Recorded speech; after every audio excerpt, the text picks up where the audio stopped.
Hello friends, welcome to Afsana's cooking recipe. আজকে বানিয়ে দেখাবো ডিমের চাট রেসিপি, যেটা খেতে খুবই টেস্টি এবং হেলদি, ছোট বড় সকলেই পছন্দ করবে। তো প্রথমেই আমি চাটটা বানিয়ে নেবো। তার জন্য শসা কুচি নিলাম, গাজর কুচি নিলাম, নিয়ে নিলাম টমেটো কুচি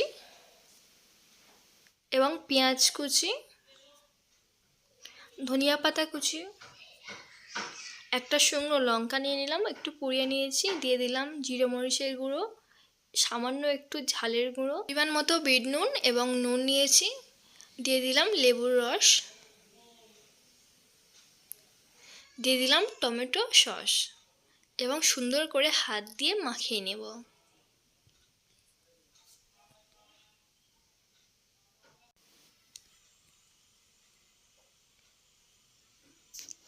তো চাটটা বানিয়ে নিয়েছি, দেখতেই পাচ্ছেন। এখন ডিম সিদ্ধ নিয়ে নেব। আমি এখানে 3টে ডিম সিদ্ধ নিয়েছি আর ডিমগুলোকে সুন্দর করে ছাড়িয়ে নেব। তো একটা প্লেটের মধ্যে রেখে দিচ্ছি।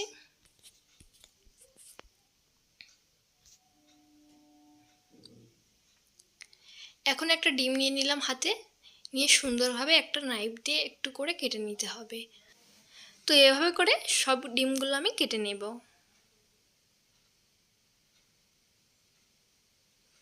এখন চাটটা আমি অল্প অল্প করে ডিমের মধ্যে দিয়ে দেব।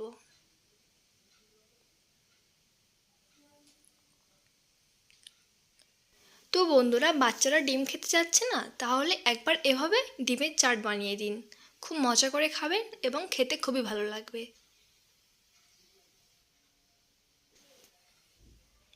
তো বন্ধুরা, খুবই হেলদি একটা রেসিপি আপনাদের সঙ্গে শেয়ার করলাম। আপনারা চাইলে বাড়িতে একবার হলেও ট্রাই করবেন আর কাউকে এভাবে একবার ডিমের চাট বানিয়ে দেবেন। অবশ্যই একবার খেলে বারবার খেতে চাইবে। আমি ওপর দিয়ে একটু সস দিয়ে দিচ্ছি, টমেটোর সস।